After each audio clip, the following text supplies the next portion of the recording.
What's going on, everybody? This is Michael Davis, aka H Black. This is episode 8 of the H Black Experience, and today I want to talk to you about All In. Some are saying it's the biggest indie show of the year, but is it really the biggest indie show of the year, or is it a glorified super show or glorified house show on steroids? Today I want to give you my objective thoughts, opinions, and preview of the show, and please don't go on my comment section and call me a WWE fanboy. Cause I ain't about that shit. Okay? But let's get to the video. The whole advertisement of the biggest show of the year, biggest indie show of the year, is not really. It's pretty much false advertisement. Because if you look at the match card, look at the people who are booked for the show, not the pre-show, not the 0 hour all in show, the main show. All I see is a handful of indie stars on the show, like Joey Janela, Chelsea Green, Madison Wayne, Britt Baker, and Nick Aldis. The other guys are booked for All In are signed to either Impact Wrestling, New Japan, or Ring of Honor.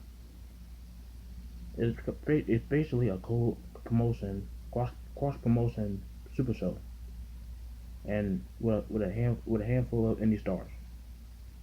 So it's not really the biggest indie show of the year. I mean, yeah, it's gotta be a great show, nonetheless. But calling it the biggest in the indie show of the year, that's kind of stressing because it's not that many it's not that many indie stars. If I was booking it, I would have more indie stars than people who are signed to different promotions. That's just me. The match card of All In, it is a little bit lackluster. It is meh. And you had fans who had high expectations for the match types. Like people were looking for seeing like the Young Bucks versus the Lucha Bros, um, Rey Mysterio versus Marty Skrull. Hell, maybe people was looking for seeing Bullet Bullet Bay versus Bullet Cream, Amber and them versus Brandy Rose. But those matches are not happening. We instead of we seeing matches like Christopher Daniels versus Stephen Amell, Adam Page versus Joey Janela, just because Adam Page hates the people who are named at Joey. And of course, we had the big matches like Marty Scurll versus Okada, Cody versus Nick Aldis for the NWA World Title, and the potential of seeing Kenny Omega versus Pentagon Jr. for perhaps for the IWGP Championship. Those matches are big. Those three matches are huge matches, not to miss.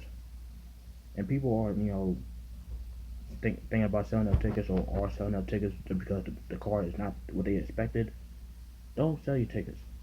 I mean, this is a once in a lifetime event, and if you got a chance to see guys like King Omega, Kota Ibushi, Rey Mysterio, Okada, you had the opportunity to see those guys live, and this is your first time seeing them live. Take that opportunity. Don't sell your ticket because the car sucks. Go to the show, have a good time, and if the matches are boring, so be it.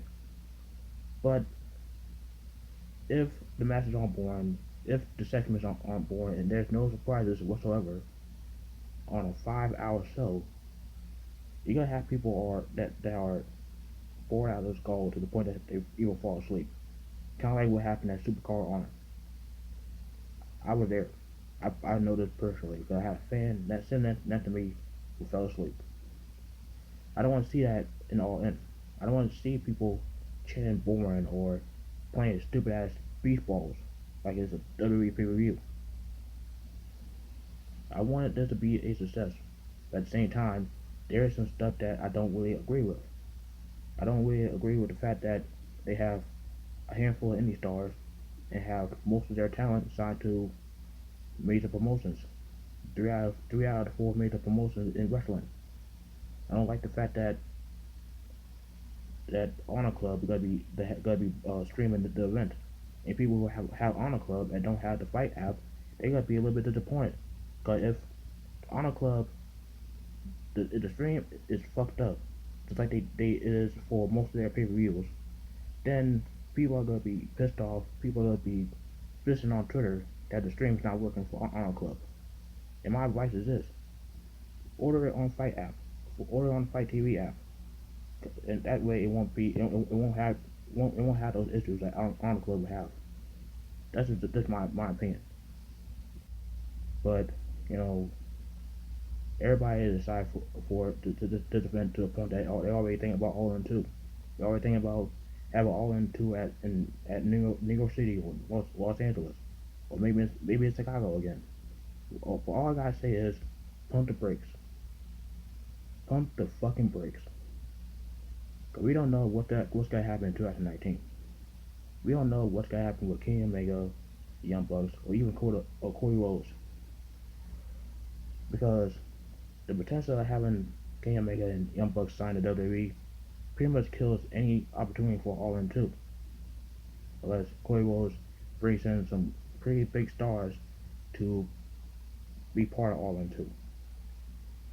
But I have this funny feeling, I have this gut feeling that Kenny Omega might be going to WWE, because I'm watching him in the G1 special, G1 climax, watching him perform with an injury that could have him be out for a severe amount of time, and having seen him take these huge bumps in the ring. I started to see that the strong style is catch up with him. The strong style wrestling is catch up with him to the point that he might not be able to go that route. To the point that he might just go to WWE for a safer environment. That's pretty much what I think AJ Styles did. Not because he wanted to go to WWE to test the waters, because the strong style was catch up to AJ Styles to the point that he just needed to go. And I'm gonna be surprised if Kenny Omega does go to WWE. I just hope he doesn't get buried or get mistreated. I want him to get booked just like AJ Styles booked right now in WWE. That's the way I see it. But All In, if this is a success, if this does happen next time, well, if this does happen again, then people might be invested more on All In, more than they want to invest in a WrestleMania.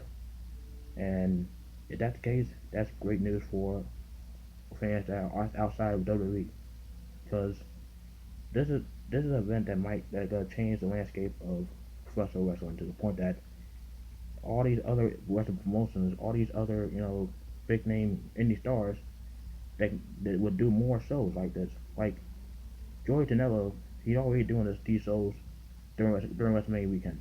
He already doing Joey Janela's Spring Break. He already has an event in New York right now called Joey Lawson New York.